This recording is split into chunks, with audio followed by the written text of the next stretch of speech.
aí, queridos. Mais uma convicção. Conversar sobre esse tema me dá a convicção mais forte ainda de que é algo que a gente precisa conversar muito, precisa falar. As pessoas precisam entender melhor esse problema, né?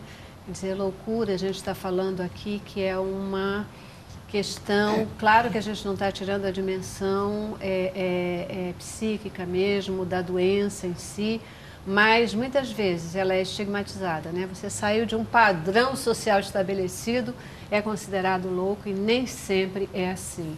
Olhar para o problema, saber identificar quando há uma distorção e buscar um apoio profissional é fundamental aí para a gente, de repente, resgatar essa pessoa, fazer com que ela não entre numa crise mais grave e poder solucionar o problema, né? Mas a gente estava falando aí da questão de tratamentos também, vocês estavam me sinalizando a importância da gente falar sobre a internação. É necessário internar uma pessoa que comprovadamente foi identificada no estado de loucura? É o melhor caminho? Como é que é isso? Bom, pois é. A gente vem fazendo assim um trabalho grande, né, para tentar construir formas de tratamento que prescindam da internação, né? Então a gente faz os CAPs, né, são atendimentos diários, atendimento, a pessoa de repente está em crise, ela pode ir ao serviço todo dia, acolhimento com a família. É claro que existem situações onde que isso está muito difícil e que a internação entra como se fosse um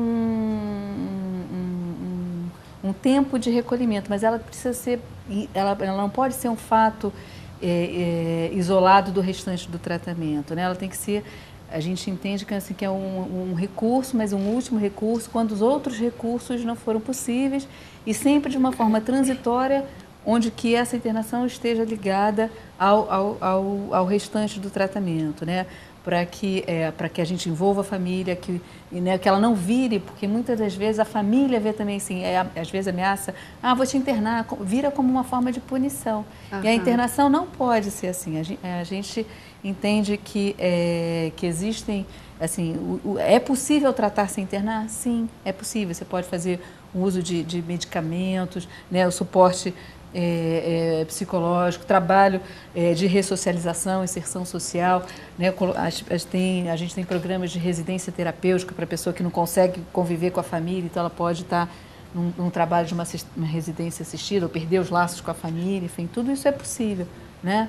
Então eu acho que são essas coisas que são importantes. E a internação, ela entra quando esses recursos efetivamente não dão conta, de uma forma muito pontual, uma coisa breve, para, né, a pessoa está de uma maneira muito desorganizada, ela entra para ajustar, reorganizar, para poder que ela possa novamente estar no convívio social, porque a gente entende que a pessoa precisa se restabelecer nessa relação de convívio, uhum, né, com a sociedade, então a sociedade precisa estar mais receptiva, uhum, né, para entender melhor, para aceitar melhor as diferenças, para poder, né, então a gente conta muito com a rede dos vizinhos, a família não precisa também estar numa coisa só, é importante que toda uma rede, né, se crie, então a cultura entra de uma forma muito importante para dar esse suporte, né, a pessoa poder ter formas de lazer, de participação, para que ela se sinta pertencente ao mundo.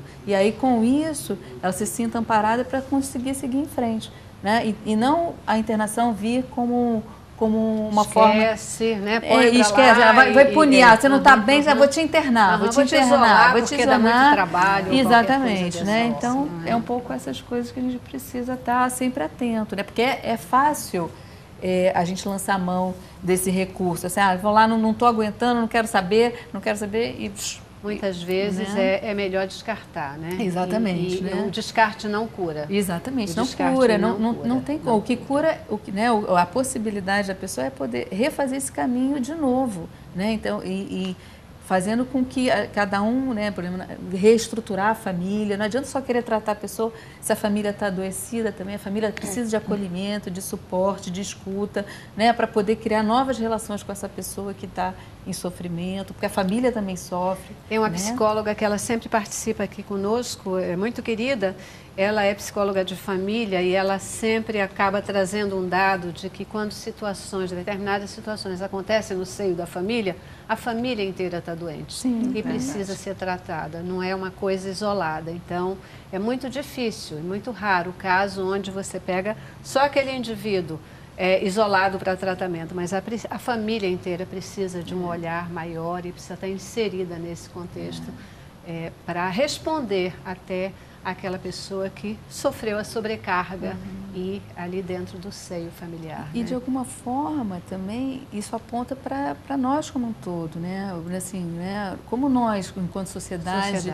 Estamos, né, saudáveis, né? Como ficar saudável com um trânsito tão complexo, verdade, né? Tão, verdade. Né? Com essas situações, né, que a gente fica tão se sentindo tão impotente. Então, é um adoecimento. Então, a gente não pode entender esse adoecimento só como uma coisa do sujeito ali, enfim, né, eu separo. Então, eu não tenho nada a ver com isso. A sociedade também precisa estar se revendo, se tratando, se cuidando, porque se uma sociedade for mais acolhedora, certamente a gente vai ter menos índices de sofrimento e de adoecimento. Né? E é bacana a gente poder ver que há uma transformação, né? Às vezes nas escolas, as crianças, elas mesmas já têm entendido melhor isso, né? Às vezes você tem uma criança que ela tem um autismo ou tem algum outro tipo de problema, que as crianças já não começam a chamar de isso ou de aquilo, mas já olham só dizendo ela é diferente. Mas o fato de ser diferente não quer dizer que a gente tenha que expulsá-la.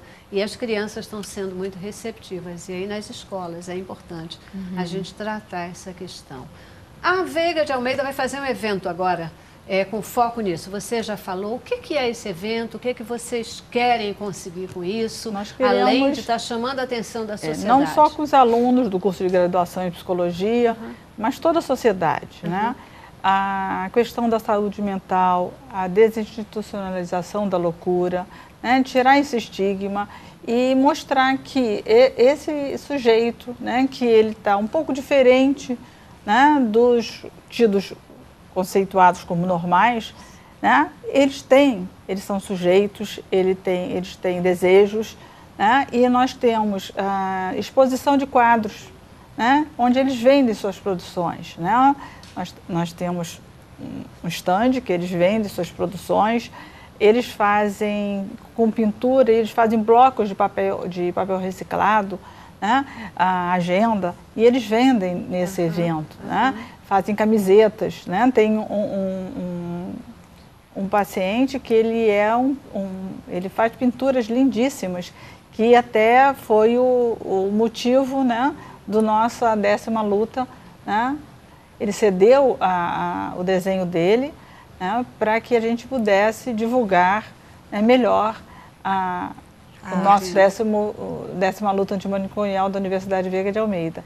Que bacana. Né? E nós também teremos a pintura de um muro. Eles depois, né, além disso, farão um teatro, depois todos nós, junto com eles, nós pintaríamos um muro da universidade. Bacana, bacana. Quem sabe alguém que vá lá, compre uma das pinturas de um desses participantes, um dia mais tarde possa dizer, olha lá, eu tenho um Van Gogh. Isso, né? Como o Van Gogh e o próprio Salvador Dalí, né? Salvador Dalí, exatamente. Ou o Bispo do Rosário. Ou o Bispo do Rosário. Esse é o trabalho que a gente faz, né? A gente, né, no Museu Bispo do Rosário, né? É um museu que homenageia um paciente. Bispo do Rosário foi um paciente que foi interno, né, na colônia e produziu cerca de 800 obras, né, com materiais reciclados, bordados, e ele, foi descoberto. Ele não se reconhecia como artista, mas foi considerado por Frederico de Moraes, vários artistas, né, críticos de arte lançaram no mundo, e ele, já percorreu. O trabalho dele foi Bienal de Veneza, Bienal de São Paulo, tem toda uma trajetória. E a partir dessa força do bispo é que a gente desenvolve esse trabalho, né, no museu, que é um pouco disso, de movimentar as escolas, a sociedade, para poder ter esse olhar mais aberto para a loucura. Então, lá no museu, a gente tem um trabalho, né, junto, além das exposições que a gente faz com obras do bispo e artistas contemporâneos da cena nacional e mundial, né, a gente também tem uma escola de artes e o Ateliê Gaia, que são onde esses são artistas, é uma cooperativa de artistas que, né, que fazem algum tipo de tratamento em saúde mental, mas que a gente busca fazer com que eles possam estar inseridos no mercado da arte, né? Então, eles fazem produções de pinturas, esculturas, objetos,